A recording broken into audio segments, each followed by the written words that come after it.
Hello again. Let's look at some games, why not? So we are now in the Norway chess here, and we're going to look at the game between Alireza Firouzja and Gukesh. This standings is not correct because it includes the Armageddon, but basically Magnus won because he's the best, Gukesh second because he's the second best, and then everyone come here. Firouzja was a little bit of a disappointment last year. He was over 2800 like 1 year ago, maybe 2022. He was like 2023, 2024, he was like 2800. He was like a new big star. A lot of players thought maybe he could challenge and become the world champion. And he had a downturn, and it was as I understood it, mainly because he wanted to try to go to university. But if he's gonna go to university, of course he won't have time to train as much chess as you need if to become the world champion. So hopefully he gives up his university plans and continue to only play chess. So here we're going to look at this game. It's Alireza Firouzja against Gukesh.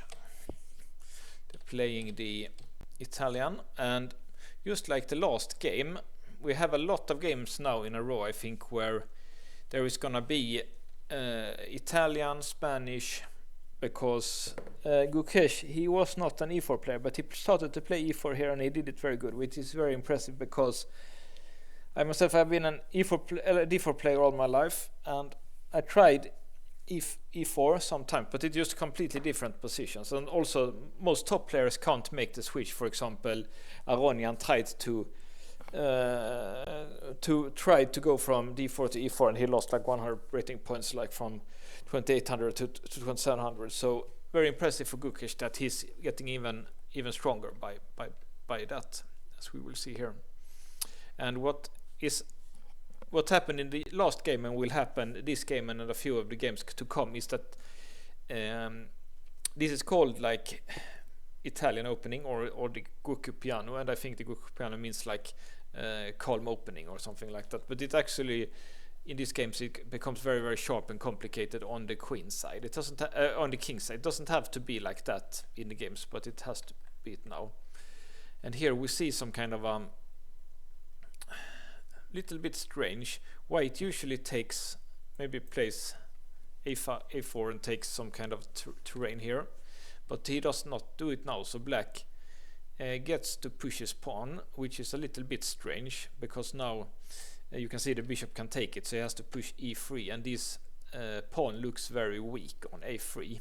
Like the rook defends it now, but like white could play queen here and just take it. So it's like, but the computer thinks it's fine, so it's very interesting.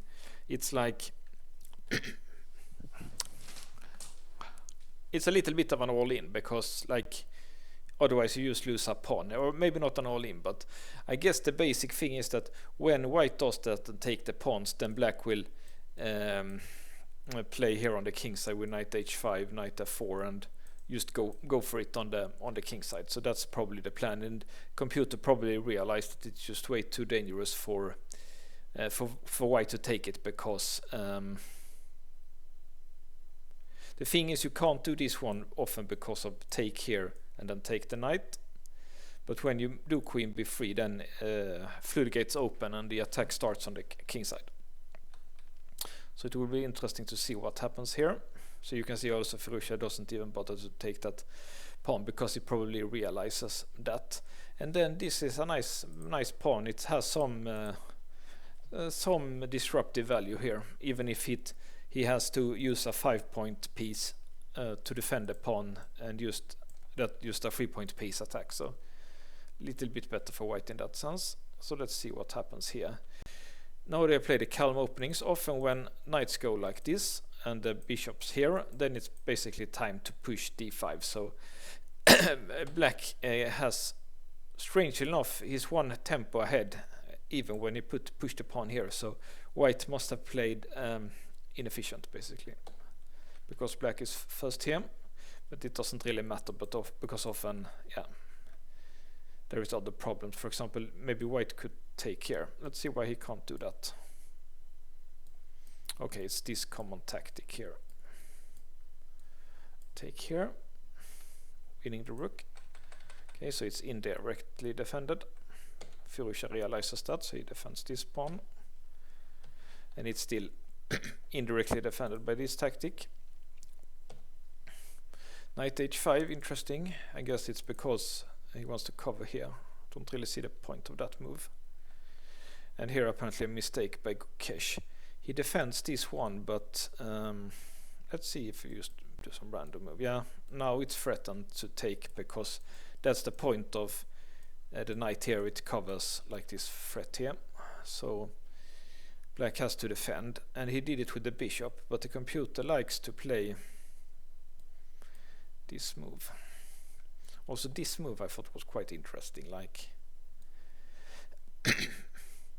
like why, okay, you can't take on e5 because d3 is hanging, but what about this? Doesn't this look good for white? No, apparently not. Like, these pawns are extremely weak, but I guess the f-file gives black enough counterplay here. That's an interesting move, but this looks more normal here. The queen d6 looks normal, and this is apparently inaccurate because of d4.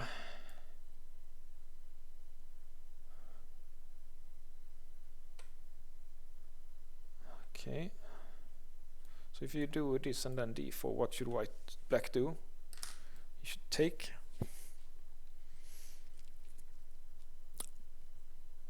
And then this. Okay, so you can take here then, so you don't win piece. Okay, now we see the point here.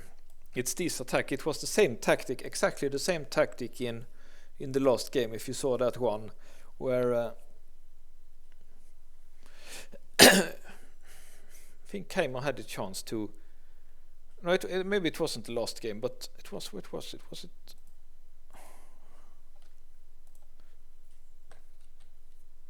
Okay, I have the wrong names here. That's why I'm confused. Gukesh goes white. Let's change that. That's why I'm being confused here.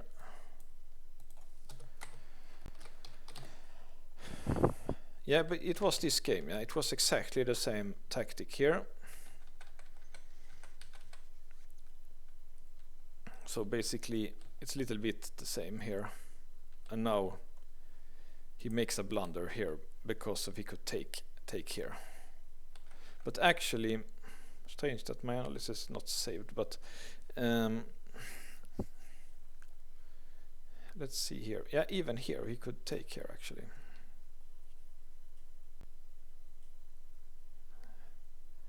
Here he could also take, and it's a little bit the same. That, like, even if you don't win that at once, the threat here was just way too big, and it's the same. The same sometimes here. Let's see, who was it here? So he went here. No, who was it? Okay, let's see how it went. Here. When he takes, he can take here. And when he takes back, now he can apparently take like this.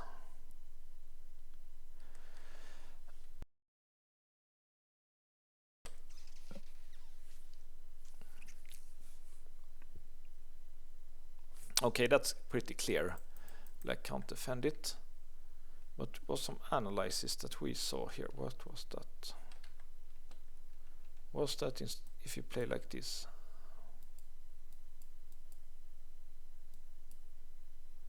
Yeah, here it's like this little bit of a weird tactic. He just gives it just and then try to fight. And here is this. It's obviously going to be a perpetual here. So interesting that this tactic is coming again and again in this opening. Okay, so let's calm down a little bit and go back to the game.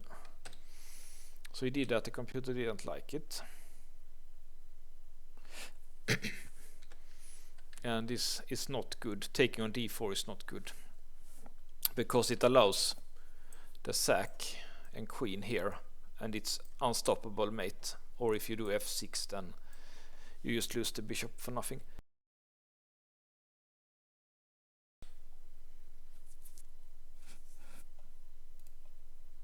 So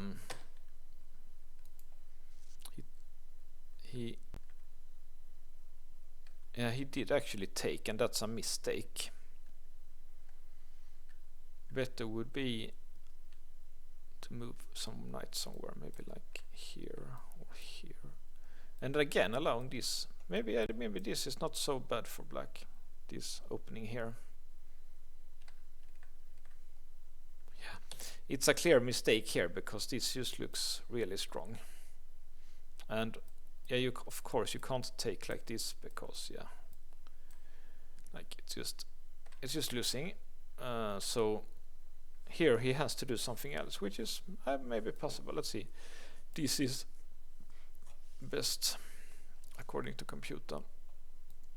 Take there just looks slow, yeah. That c3 pawn is just not important. So black has to try to defend here on the king side somehow.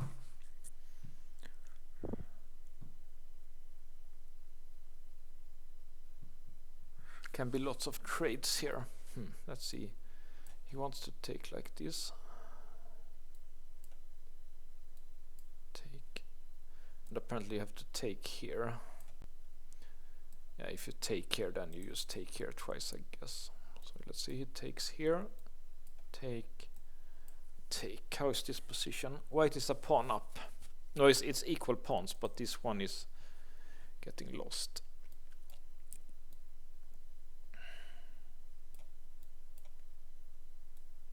So white is a pawn up on the king side, and this one is very weak. Yeah, this is a winning position for white. I didn't really like that. Actually, I didn't like that pawn push maybe so much because, you know, in every endgame, it's like an endgame like this is just gonna be completely lost. But if it was here, then it would have been good drawing chances for black. So didn't really like that pawn push actually, when I think about it more. So let's see what happens here. So he has to go here to try to trade. Then, but yeah, white didn't see that, so he took here instead with the knight, and black's best move would have been to go here. Yeah, you want the queen to get active somehow.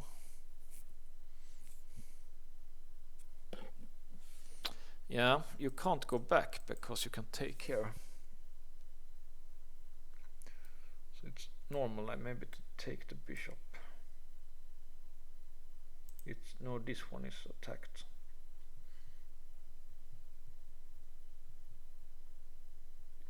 So there are some stuff here. Maybe it's best to sack it. I think like this. Yeah, it's unclear, but yeah. Has to defend g2. So this would have been a relatively even game here. There were some alternatives. Yeah, you can just defend this one, but there is tactic here apparently. Let's look at that. So if you take it, I see it's check here. What about this? This one, pinning the bishop, pinning the queen, winning the queen, and black's winning. There is no piece to put on f3 here. Okay, so that's nice line here. Take here.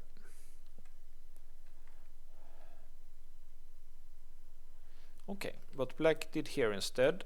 Obviously he wants to go here and checkmate, so white defends it. It was computer likes to play like this.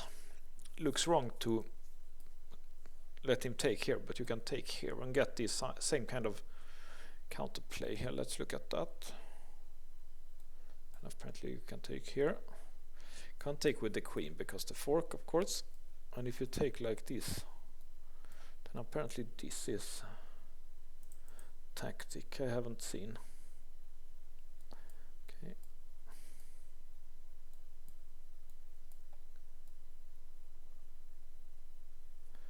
Okay, so same tactic here, taking on h6 and weaken the king side way too much. So apparently here it's just not gonna work. And if this one, and I guess it threatens just to checkmate, so you have to go here. Then it takes here. Wins the queen or something like this, but it's also winning for white. Interesting.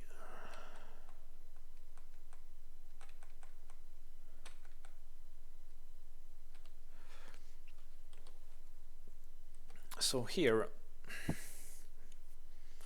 basically can't take back because that's and then these squares are too weak. But apparently you can make this move, keeping the balance.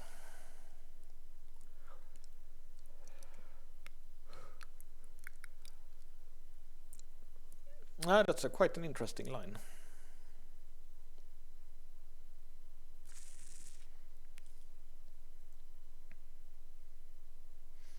This is also quite cool here. Like now you can go here.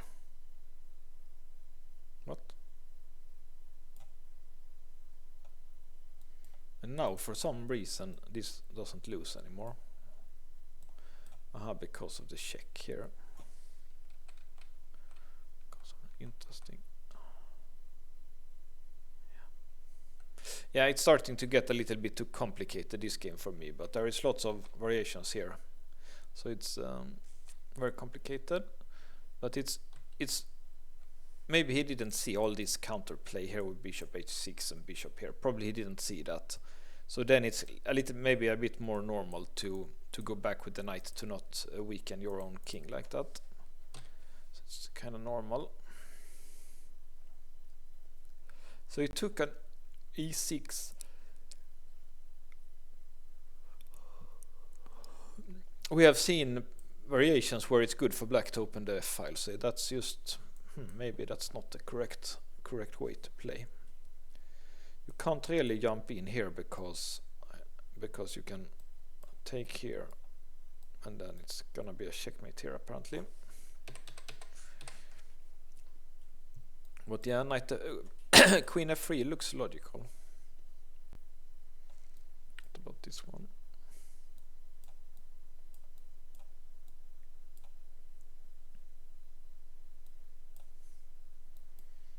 Okay, then it's this tactic.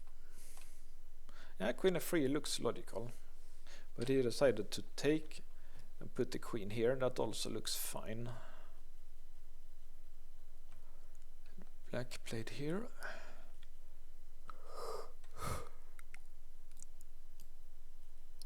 This is an alternative here. Knight f4, of course.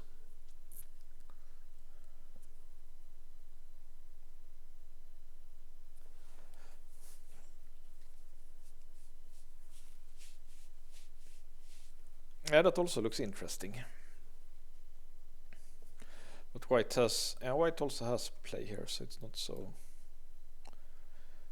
difficult position. Yeah, I thought about that, if this could be some kind of a tactic and it's like you take and then it's checkmate like that. Okay, so computer liked this one better, so we're gonna trust the computer and Gukesh there. And he goes back. Here was an alternative. So he goes back.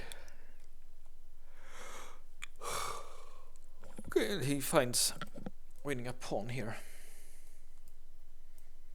Obviously with the idea if he takes back you're gonna take here. So it's normal that he does something else. Weird that he puts it here on g5, but if it takes, then it's gonna go in, so it's gonna be a exchange sacrifice here. How is that? Computer likes this. It looks to me that white has decent compensation here, but the computer doesn't think so. Maybe it's because of that, yeah. Okay, so he prefers to get doubled pawns here instead as compensation for the bishop. So this is still equal.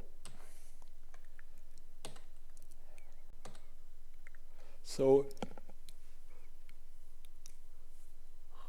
black is 2 pawns up, and this is the typical way Gukesh plays. He's always definitely the most materialistic player I ever seen that has been a comma top player. Like, he's just loving taking material and defending. So that's so nice, because most of the people play extremely like safe, but he's just playing extremely. He's playing very, very risky and take material, but if it works, it works. So that's nice.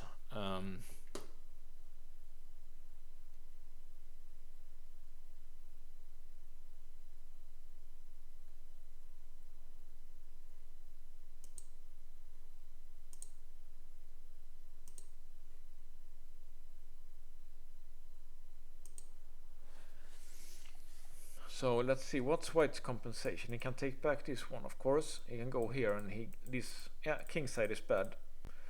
And the main thing is that it's, not the main thing, but one of the things is that it's an opposite colored bishop, and then it's better to, like, material matter less, attack matters more.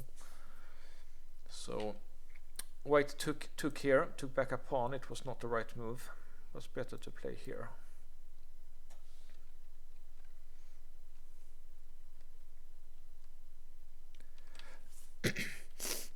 Okay, something like this. Yeah, if white can take this with the knight, then bishop can take here, or the knight can take here, and it's just very dangerous. So this would be some kind of a perpetual here for white if he wanted. Maybe he didn't see it, or maybe he wanted to win. Very possible. Firouzja, he was also like attacking position. He probably thought he was better here and liked his position a lot. So I can't. I think basically that Firouzja probably thought he was better here and wanted to win here.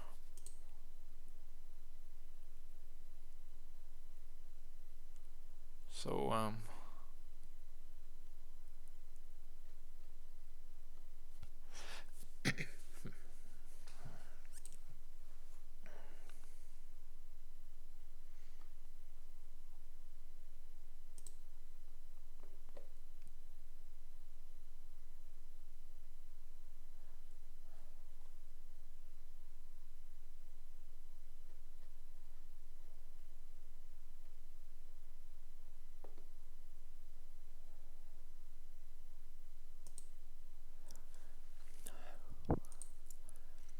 yeah, okay, so let's see what happens. I was a little bit slow here now, thinking about other things. Sorry about that.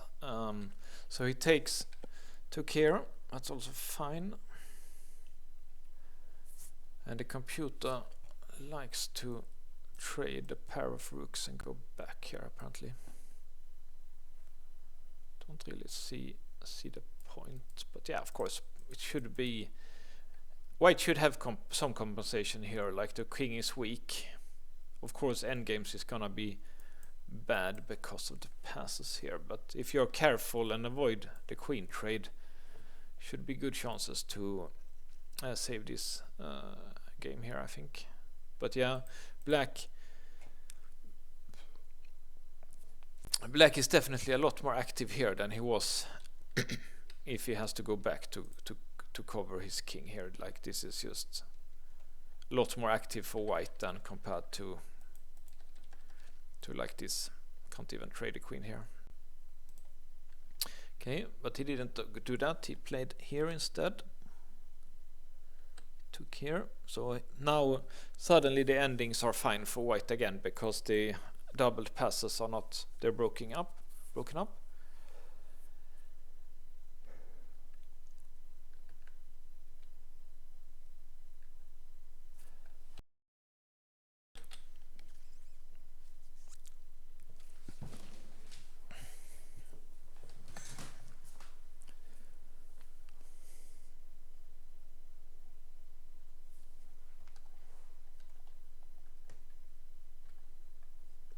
Okay, and here he finds a nice move. Typical Gukesh being kinda greedy here.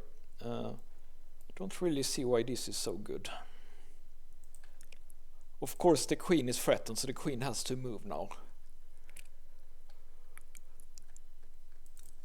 Because you can't take here, for example, because this is a check. So has to move the queen. And you could go like here or here. So what if you go like here? Then takes, and this one is hanging, I see. So that's a big mistake by Firouzja. Maybe he was in time trouble, but it's a little bit early to be in time trouble here, but yeah.